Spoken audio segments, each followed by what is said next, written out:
जी, अस्सलाम वालेकुम। आज हम नेक्स्ट चैप्टर स्टार्ट करेंगे। चैप्टर नंबर 2 है स्ट्रक्चर ऑफ एटम। ठीक है, तो हम देखेंगे इस चैप्टर में एटम की स्ट्रक्चर किस तरह की है और फिर एटम की स्ट्रक्चर के ऊपर किस किस ने कौन कौन से साइंटिस्ट ने क्या क्या स्टडी की है, किस तरह से एटम की स्ट्रक्चर में प्रोग्रेस आई है और प्रेजेंट सिचुएशन क्या है। आपकी बुक के मुताबिक प्रेजेंट सिचुएशन क्या है एटम की स्ट्रक्चर की या एटम के इन्वायरमेंट की कि एटम किस तरह से एग्जिस्ट करता है, ये क्या क्या कुछ होता है इसके अंदर। ठीक है, इस चैप्टर में हम इस एटम के ऊपर ही स्टडी करेंगे। तो पहले हम आज जो हम करेंगे उसमें हम दो चीज़ें पढ़ेंगे। एक होगा इंट्रोडक्शन टू एटम, के एटम की स्टडी के बारे में इंट्रोडक्शन कि एटम कब ये वर्ड एग्जिस्ट हुआ या एग्जिस्टेंस में आया, कब इसके बारे में ये स्पीकिंग शुरू हुई, बोलना शुरू हुए कि एटम क्या है या एटम का लफ्ज़ कैसे क्रिएट हुआ, किसने किया। फिर उसके बाद एटम के ऊपर कैसे कैसे स्टडी, किस साइंटिस्ट ने क्या किया। ठीक है, तो उसके बाद हम फिर साथ में इसके बाद पढ़ेंगे डिस्कवरी ऑफ इलेक्ट्रॉन। हम इलेक्ट्रॉन की डिस्कवरी की तरफ आएंगे कि इलेक्ट्रॉन को किसने डिस्कवर किया, इलेक्ट्रॉन कैसे कैसे डिस्कवर हुआ, क्या एक्सपेरिमेंटेशन थी, एक्सपेरिमेंट टेक्निक क्या थी, क्या उसका प्रोसीजर था, वर्किंग वगैरह क्या था। तो ये दो पॉइंट्स आज हम डिटेल में डिस्कस करेंगे। तो सबसे पहले हम देख लेते हैं इंट्रोडक्शन टू एटम और स्टडी ऑफ एटम कि एटम का जो कंसेप्ट है ये कहाँ से आया। तो पहले बहुत ही एंशिएंट टाइम्स में साइंटिस्ट होता था, उसे कहते थे डेमोक्रिटस। डेमोक्रिटस ये साइंटिस्ट नहीं, आप इसे कह सकते, ये एक फिलोसफर टाइप था। ठीक है, फिलोसफर था और इसने सबसे पहले एटम का लफ्ज जो है वो यूज किया और उसने अटामॉस एक लैटिन लैंग्वेज में इसे एटम को बोलते हैं, अटामॉस से उसने एटम का वर्ड यूज किया और इसके बारे में उसने बताया गया। डेमोक्रिटस ने यह कहा कि एटम क्या चीज है, it is the smallest particle और कह लें कंस्टिट्यूएंट ऑफ मैटर। उसने बताया कि ये मैटर का जो है ना स्मॉलेस्ट पार्टिकल है, सबसे छोटी चीज है, सब पार्टिकल है मैटर का, इससे छोटा कोई और पार्ट नहीं है मैटर का और छोटा पीस नहीं है। ठीक है, तो ये डेमोक्रिटस ने इसके बारे में ये हमें डिटेल दी। ठीक है, ये बहुत पुरानी बात थी, एंशिएंट टाइम्स था, ग्रीक फिलोसफर्स की ये बात हो रही है। लेकिन जैसे जैसे आगे स्टडी प्रोसीड हुई साइंस के बारे में, केमिस्ट्री के बारे में, और फिर एक साइंटिस्ट आ गए, उनका नाम था जॉन डाल्टन। सुना होगा नाम, बहुत मशहूर किस्म का नाम है ये, जॉन डाल्टन। इसने क्या किया, इसने एटम को एक थ्योरी की शक्ल में पेश किया और इसने कहा atom is the smallest particle of matter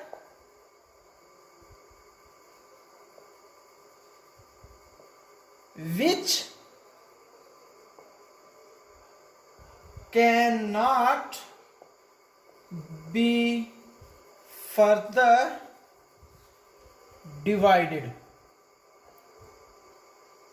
ये इसने बताया, इसने कहा एटम जो है वो स्मॉलेस्ट पार्टिकल है मैटर का जो मजीद तकसीम नहीं हो सकता। डेमोक्रिटस ने सिंपली एटम के बारे में बताया कि जो पार्टिकल होगा उसे हम एटम कहेंगे, उसने उसका कंसेप्ट दिया गया एटम, इस तरह से यह वर्ड यूज होगा स्मॉलेस्ट पार्टिकल के लिए। जॉन डाल्टन ने यह थ्योरी दे दी कि एटम वो स्मॉलेस्ट पार्टिकल है मैटर का जो मजीद डिवाइड नहीं हो सकता, it can not be divisible, मतलब atom is the indivisible particle of matter. ये किसने कहा? जॉन डाल्टन ने। ठीक है, फिर उसके बाद जॉन डाल्टन के बाद 20th सेंचुरी शुरू हुई, बिगिनिंग ऑफ 20th सेंचुरी और ending of 19th century. Scientist आए, बहुत साइंटिस्ट आए, मसलन कौन कौन से आ गए? गोल्डस्टाइन आया, ठीक है, फिर जे थॉमसन, आप इसका नाम बहुत पढ़ेंगे केमिस्ट्री में, थॉमसन आया। फिर उसके बाद रदरफोर्ड भी एक बहुत मशहूर नाम है। उसके बाद बोहर। तो इस तरह से बहुत से साइंटिस्ट फिर आओगे। ये 20वीं सदी के साइंटिस्ट हैं, ठीक है, या 19वीं सदी के एंडिंग के साइंटिस्ट आप कह सकते हैं। ठीक है, तो इन्होंने क्या बताया? गोल्डस्टाइन ने ये क्या किया? इसने क्या किया? It find out proton. इसने एटम के अंदर प्रोटॉन को फाइंड किया, ये डिस्कवर किया। जे थॉमसन ने क्या किया? इसने इलेक्ट्रॉन को डिस्कवर किया। ठीक है, रदरफोर्ड बोहर जो है, ये बाद की बातें हैं, इन्होंने एटम के ऊपर अपनी थ्योरीज पेश की।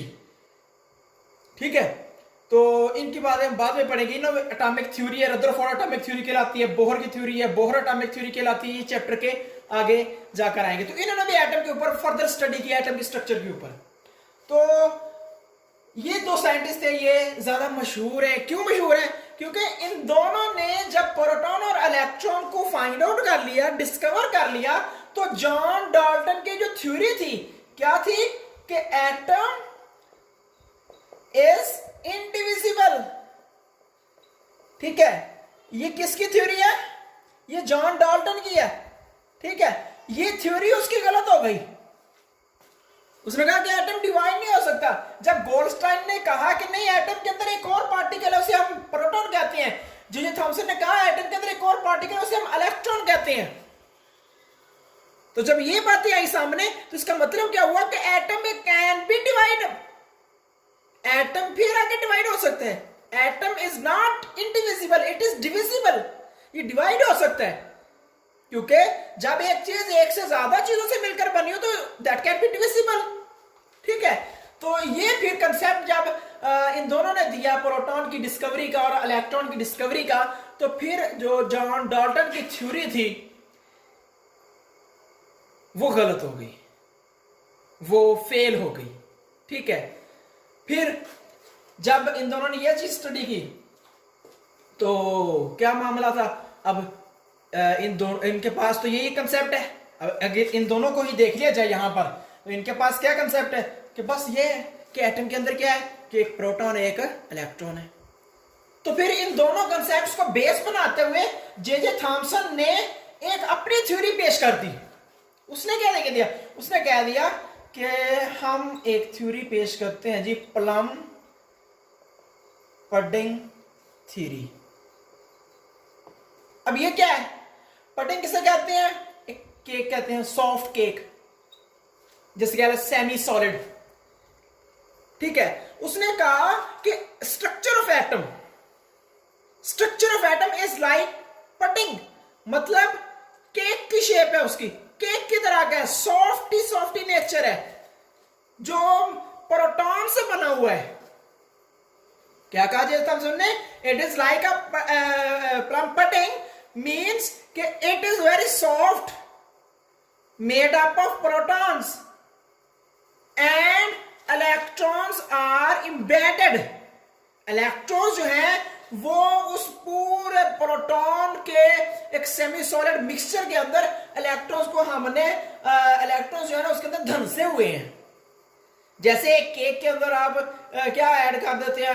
आप उसके अंदर आलमंड, बादाम वगैरह ऐड कर देते हैं, कोई और ड्राई फ्रूट्स वगैरह मिक्स कर देते हैं, मेवा जात वगैरह ऐड कर देते हैं, तो वो उसके ऊपर क्या हो जाता है? जाकर अटैच हो जाती है, स्टिक हो जाती है। तो ये कंसेप्ट दिया किसने? जे जे थॉमसन ने। उसने अपनी एक थ्योरी बना दी, एटॉमिक थ्योरी। उसने क्या कहा कि atom is just like a cake which is made up of protons mostly and the electrons are embedded, are dense, stick to the protons. तो ये कंसेप्ट किसने दिया फिर? जे थॉमसन ने, क्योंकि उनके पास सिर्फ दो ही चीजें थी उस वक्त, प्रोटॉन और इलेक्ट्रॉन। ठीक हो गया। फिर इसके बाद क्या हुआ कि न्यूट्रॉन्स फाइंड आउट हो गए। तो जब न्यूट्रॉन्स फाइंड आउट हुए तो ये जो प्लम पडिंग थ्योरी थी जे जे थॉमसन की, ये भी गलत साबित हो गई कि एटम जो है वो सिर्फ दो पार्टिकल से मिलकर बना है, प्रोटॉन और इलेक्ट्रॉन्स का। क्योंकि जब न्यूट्रॉन आए तो वो कंसेप्ट उसका गलत हो गया, तो वो थ्योरी फेल हो गई। फिर उसके बाद बहुत सी थ्योरीज आई, जैसे मैंने बताया अभी। फिर इसके बाद एक रदरफोर्ड आया। जब न्यूट्रॉन फाइंड आउट हो गया तो रदरफोर्ड आया, उसने अपना कंसेप्ट दिया एटॉमिक स्ट्रक्चर का कि इलेक्ट्रॉन इस तरह से होते हैं, प्रोटॉन्स वगैरह इस तरह से होते हैं। फिर इसने न्यूक्लियस का कंसेप्ट दिया, बहुत यूजफुल कंसेप्ट था रदरफोर्ड ने दिया। किसका? न्यूक्लियस का, कि न्यूक्लियस कैसे होगा और कहां कहां मौजूद होगा। इसने एक एक्सपेरिमेंटेशन की गोल्ड फॉइल पर, हम आगे पढ़ेंगे। ठीक है। तो फिर उसके साथ साथ आगे इसने 1920 के अबाउट इसने ये थ्योरी अपनी पेश की, एटॉमिक थ्योरी। और इसी के फौरन बाद न्यूट्रॉन फाइंड आउट हो गया। तो फिर साथ में क्या कंसेप्ट आ गया? फिर उसके बारे में कंसेप्ट आ गया कि एटम जो है वो सिर्फ दो चीजों नहीं, वो न्यूट्रॉन भी है उसमें। फिर बोहर आया, नील बोहर साइंटिस्ट था। फिर उसने अपनी एक बहुत वाइड किस्म की थ्योरी पेश की, उसे हम कहते हैं बोहर एटॉमिक थ्योरी। ठीक है। ये किसने पेश की? नील बोहर ने। फिर उसके बाद अगर आप मैट्रिक की हद तक बात करें तो ये थ्योरीज यहां तक आके आपकी एटॉमिक स्ट्रक्चर के ऊपर डिस्कशन क्लोज हो जाती है। ठीक है। आप इससे आगे फर्दर आएंगे तो एफएससी में आएंगे या हायर लेवल्स में आएंगे, फिर आप और बहुत सी थ्योरीज पढ़ेंगे। श्रोडिंगर वेव इक्वेशन है, उसके बाद डायमेंशनल थ्योरीज है एटम के बारे में जिसमें श्रोडिंगर आ जाता है। साथ में कुछ थ्योरीज हैं वीबीटी, वो बॉन्डिंग वगैरह, और बहुत कुछ आ जाता है एटम के स्ट्रक्चर के ऊपर। लेकिन आपकी जो स्टडी है मैट्रिक की, वो यहां पर क्लोज हो जाती है। ठीक है। तो यहां तक आपका इंट्रोडक्शन हो जाता है कि एटम क्या है, किस तरह से है और कैसे कैसे इसके बारे में थोड़ी सी स्टडी हुई और आगे इसको इनहेंस कैसे किया गया। अब हम आते हैं डिस्कवरी ऑफ इलेक्ट्रॉन की तरफ, कि इलेक्ट्रॉन कैसे डिस्कवर हुए। ठीक है।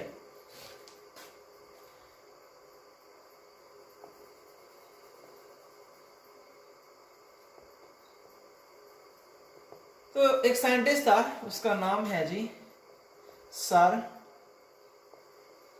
William crooks. इसने जी ये एक्सपेरिमेंट पेश किया डिस्कवरी ऑफ इलेक्ट्रॉन का। ठीक है। इसने एक प्रॉपर वे में इलेक्ट्रॉन्स को डिस्कवर किया।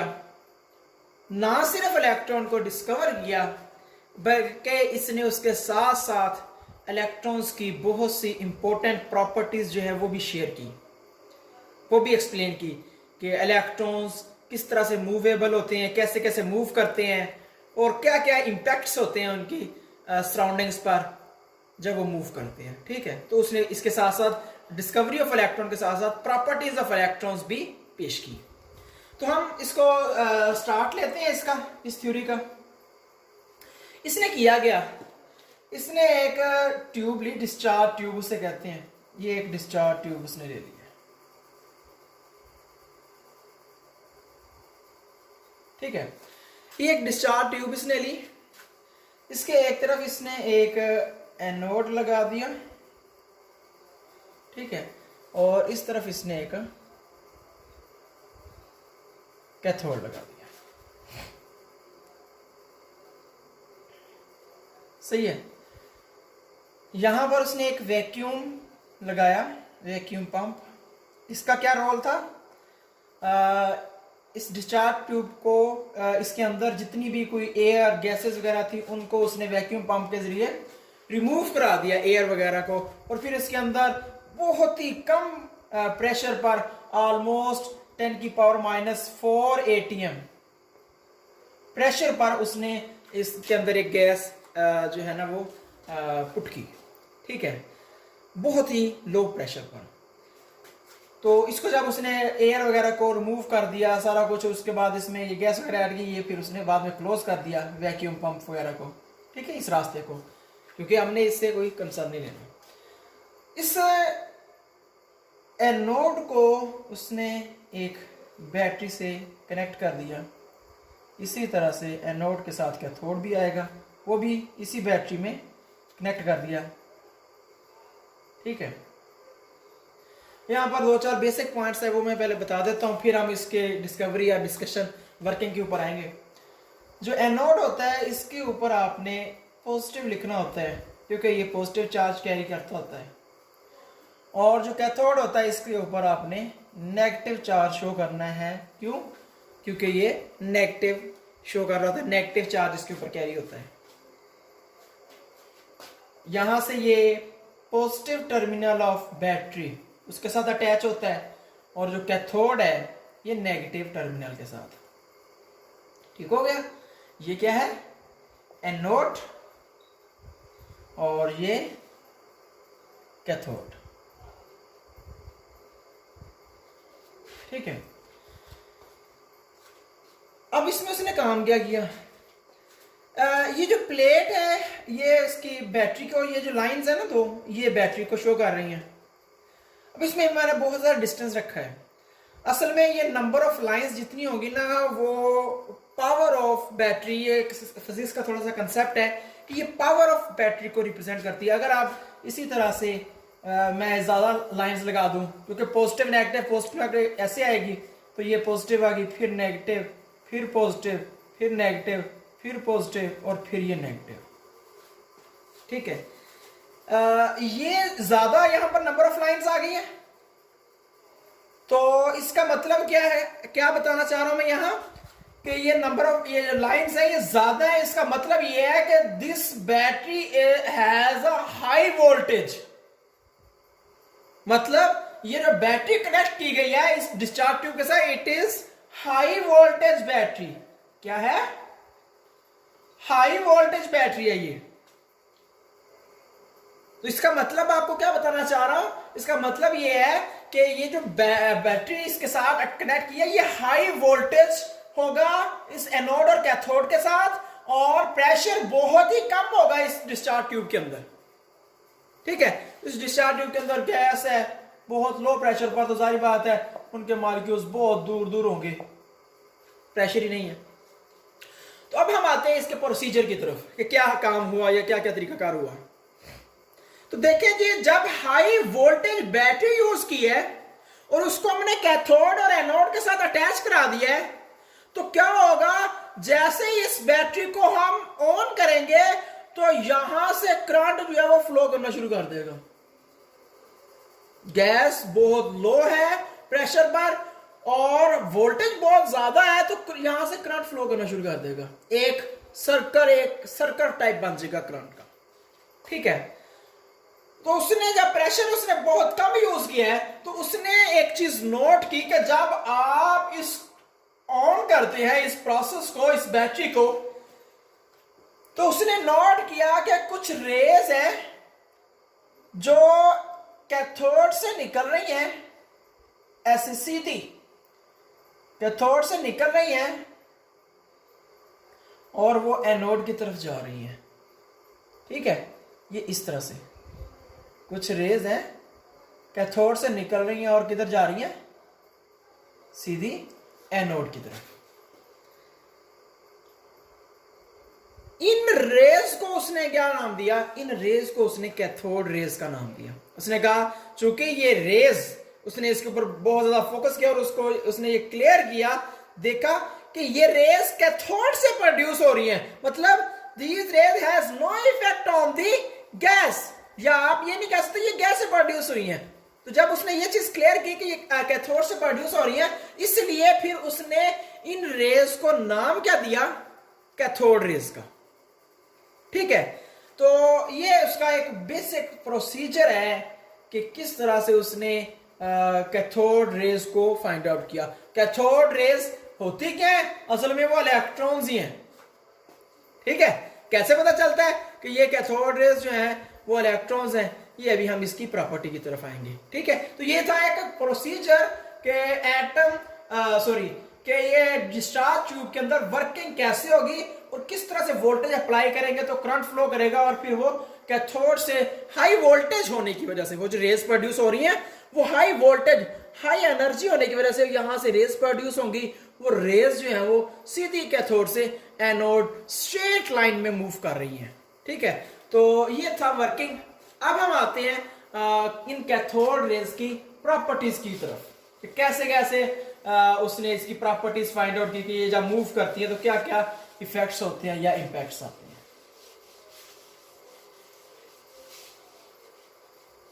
ठीक है, तो सबसे पहली प्रॉपर्टी उसने क्या क्या नोट किया? सबसे पहली प्रॉपर्टी क्या है?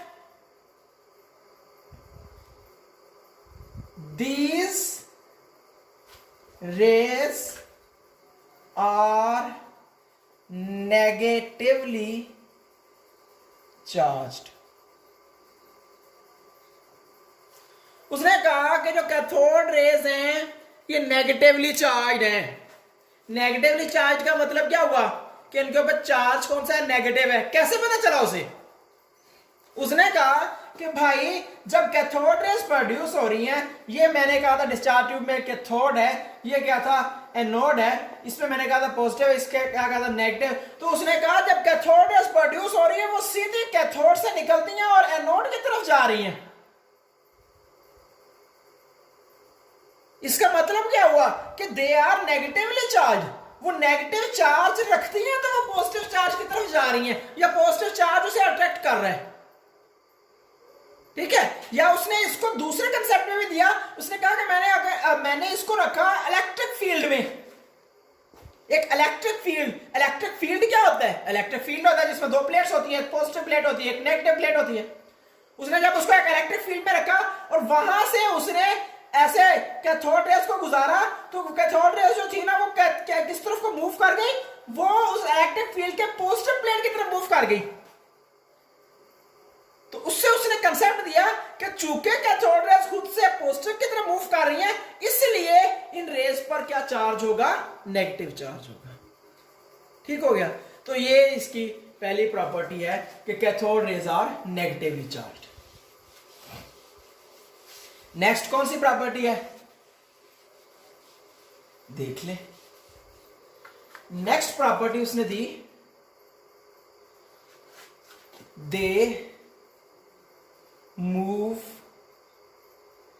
इन स्ट्रेट लाइंस, या स्ट्रेट पाथ कह लें। They move in a straight path, सीधी मूव करती हैं। कैसे, किस तरह से मूव करती हैं? उसने क्या किया? उसने कहा अगर ये रेज है, उसने कहा ये रेज जा रही है कैथोड रेज। ठीक है, उसने कहा इनके सामने मैं कोई रख देता हूं ओपेक ऑब्जेक्ट। अब ओपेक ऑब्जेक्ट क्या होते हैं? तीन तरह के ऑब्जेक्ट्स होते हैं जी, देख लें। एक होता है ओपेक, एक होता है ट्रांसलूसेंट, और एक होता है ट्रांसपेरेंट। ओपेक ऑब्जेक्ट्स क्या होते हैं? ओपेक ऑब्जेक्ट ऐसे ऑब्जेक्ट को कहते हैं जिसके अंदर से लाइट नहीं गुजर सकती, रेडिएशंस नहीं गुजर सकती, ऐसे कह ले जज़ब हो जाती है उसके अंदर, वो गुजरती नहीं है उसके अंदर से। ठीक है, ओपेक ऑब्जेक्ट्स आप कौन से हो सकते हैं? आप सिंपली देख लें भाई, जिस चीज का साया बनता है वो ओपेक ऑब्जेक्ट होगा। क्यों? उसके अंदर से गुजरेगा नहीं, वो अपना साया शो कर देगा। ठीक है, उसके बाद ट्रांसलूसेंट है। ट्रांसलूसेंट कौन से ऑब्जेक्ट्स होते हैं? ऐसे ऑब्जेक्ट जिनके अंदर से लाइट गुजर तो जाती है, ये रेडिएशंस गुजर तो जाती हैं, लेकिन कंप्लीटली नहीं। मतलब आप ऐसे कह लें कि आपने 100 रेडिएशंस जो हैं वो गुजारी हैं एक ट्रांसपेरेंट ऑब्जेक्ट से, तो वो 100 में से मे बी 50% या 30%, मतलब कुछ परसेंट उसके अंदर से गुजर जाएंगी, और कुछ परसेंट नहीं गुजरेंगी। ऐसे ऑब्जेक्ट को क्या कहते हैं? Translucent object. तीसरा ऑब्जेक्ट क्या होता है? Transparent object. अब ट्रांसपेरेंट ऑब्जेक्ट्स क्या होते हैं? ऐसे ऑब्जेक्ट्स जिनके अंदर से इजीली लाइट गुजर जाती है, लाइक मिरर, शीशा होता है, ग्लास होता है, उसके अंदर से इजीली लाइट गुजर जाती है, वो हमारे पास क्या कहलाते हैं? Transparent objects. ठीक हो गया। तो अब उसने किस तरह से इसका कंसेप्ट दिया कि दे move in a straight path. उसने कहा कि मैंने इनके सामने एक ओपेक ऑब्जेक्ट, अब ओपेक ऑब्जेक्ट को रखा जिसके अंदर से रेडिएशंस नहीं गुजर सकती। उसने कहा मैंने इनके सामने रखा ओपेक ऑब्जेक्ट, और इन्होंने उसका क्या बना दिया? इन्होंने उसका लेट्स वो ये साया बन गया, आगे में कोई चीज रखी थी तो इन्होंने उसका क्या बना दिया? उसका एक साया बना दिया। साया बनाने का मतलब क्या हुआ कि वो उसकी तरफ से गुजरी ही नहीं है। अगर वो सीधे गुजर रही है और उसके अंदर जज्ब हो गई है, गुजर के आगे नहीं निकल सकी। अगर ये स्ट्रेट पाथ में ना मूव करती होती तो ये आप कहते हैं किसी पाथ ये चेंज कर लेती है, तो मे बी इसको फिर ऐसे करना चाहिए था कि ये ऐसे टकराने के बाद ऐसे हो जाती, या वापस आ जाती, या बाउंस बैक, कुछ भी हो जाता। मतलब क्या हुआ कि ये जब इनके सामने कोई हमने ओपेक ऑब्जेक्ट रखा तो ये उसके अंदर जज्ब हो गई और इन्होंने अपना पाथ चेंज ना किया टकराने के बाद। This shows that these rays move in a straight path. ये रेस कैसे मूव करती हैं? एक सीधे रास्ते में मूव करती हैं। ठीक हो गया। उसके बाद अगली प्रॉपर्टी देख लें। अगली कौन सी प्रॉपर्टी इसकी?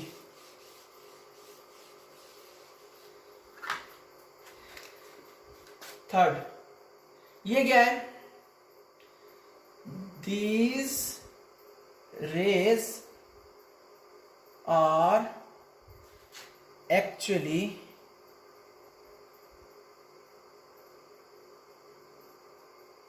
particles।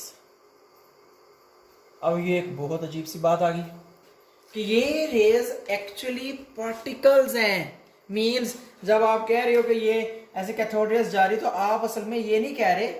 इस पॉइंट के मुताबिक आप क्या कह रहे हैं? आप कह रहे हैं कि इस तरह से पार्टिकल्स का एक कलेक्शन या एक ग्रुप ऐसे मूव कर रहा है। अब ये कहना चाह रहे हैं इस पॉइंट के मुताबिक। अब उसने कैसे प्रूव किया? अब उसने कैसे प्रूव किया कि ये रेज जो हैं ये रेज नहीं है, ये पार्टिकल्स हैं, ये कलेक्शन ऑफ पार्टिकल्स हैं जो एक ग्रुप की शक्ल में हाई स्पीड में मूव कर रहे हैं। तो हमें ये रे की शक्ल, रे की एक इमेज नजर आ रही है। ये एक्चुअली रेज नहीं है, these are particles, material particles. मजीद उसने लफ्ज यूज किया मटेरियल पार्टिकल्स, कि मतलब इनका कोई मैस भी है। अब कैसे फाइंड आउट किया वो देख लें जरा। इसने क्या किया? एक इस तरह से एक व्हील लिया, एक पैडल लिया, और ठीक है, उसको उसने किसी तरह से किसी स्टैंड के साथ या जिस तरह से भी कह ले, उसने इसके सामने क्या कर दिया? ऐसे इसने एडजस्ट किया। ठीक है, फिर जब उसने क्या किया? उसने इसके अंदर से ये रेज गुजारी। ठीक है, अब ये कौन सी रेज है? ये कैथोड रेज है, जिनकी हम प्रॉपर्टीज पढ़ रहे हैं कि कैथोड रेज क्या होती हैं।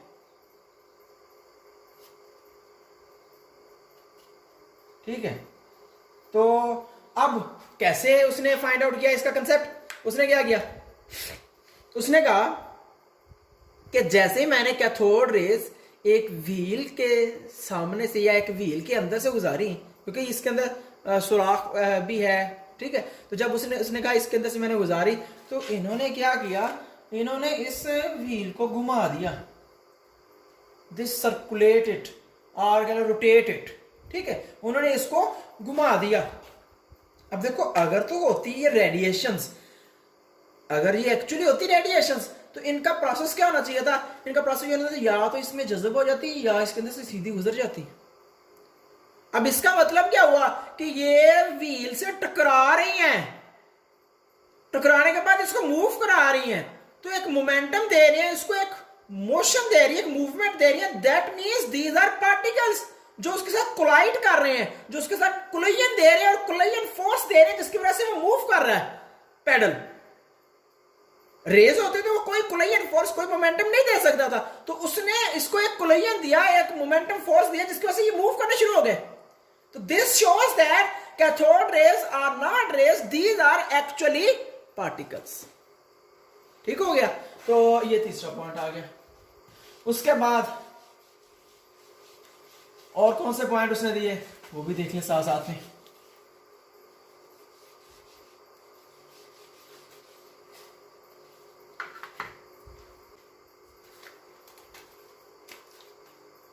उसके बाद आपके पास उसने और क्या दिया पॉइंट। अब देखें, जब आपने ये कह दिया कि ये रेज जो है ये मटेरियल पार्टिकल है, तो फिर जो साइंटिस्ट था जे थॉमसन, अब आप ये भी कह रहे हैं कि ये रेज जो है वो मटेरियल पार्टिकल है, ठीक है। और फिर आपने थोड़ी देर पहले ये भी बात की कि कैथोड रेज जो होती हैं ये चार्ज होती हैं, इनके ऊपर कोई ना कोई चार्ज होता है, और आपने क्या नाम दिया इसको, नेगेटिव चार्ज होता है जिनके ऊपर। तो जब ये रेज चार्ज पार्टिकल हैं, ठीक है, मैस भी रखते हैं, चार्ज भी रखते हैं, तो इनकी चार्ज टू मैस रेशियो होगी। तो जे थॉमसन ने इनकी क्या फाइंड आउट की, charge to mass ratio, means इनका चार्ज जो भी था उसको उसने मैस से डिवाइड कर दिया, जो वैल्यू आएगी वो चार्ज टू मैस रेशियो कहलाएगी। तो ये जे थॉमसन ने इसकी charge to mass value find out की। इसके अलावा और कौन सी प्रॉपर्टी होगी, उसके अलावा और प्रॉपर्टी है जी कि जब ये रेज जो है ना, raise produce glow on striking wall of discharge tube. जब ये डिस्चार्ज ट्यूब की वॉल से टकराती हैं तो ये क्या प्रोड्यूस करते हैं, ये एक ग्लो, एक लाइट, एक रोशनी प्रोड्यूस करती हैं, ठीक है। तो ये इसकी एक प्रॉपर्टी है। इसके अलावा ये प्रॉपर्टी किस तरह से होती है, कैसे ग्लो प्रोड्यूस करती हैं, वो थोड़ी हायर लेवल की बात है। ये असल में कुछ एक्साइटेशन का प्रोसेस होता है जिसकी वजह से ये लाइट वगैरह प्रोड्यूस होती है, वो आपके सिलेबस में नहीं है, हम इसको डिस्कस नहीं करेंगे। उसके अलावा और इन्होंने पॉइंट दिया कि दे हीट अप दी मेटल्स कह लो या बॉडीज कह लो, कोई भी बॉडीज, मतलब जब ये किसी भी बॉडी मेटल्स वगैरह पर जब ये पड़ती हैं तो उसको ये क्या कर देती है, हीट अप कर देती है, उसके अंदर टेम्परेचर को इंक्रीज कर देती है, बढ़ा देती है उसका टेम्परेचर, ठीक है। फिर लास्ट प्रॉपर्टीज के बारे में क्या थी, लास्ट प्रॉपर्टीज के बारे में ये थी कि these raise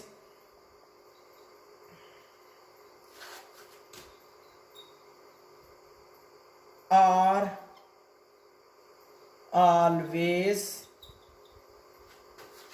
have same nature।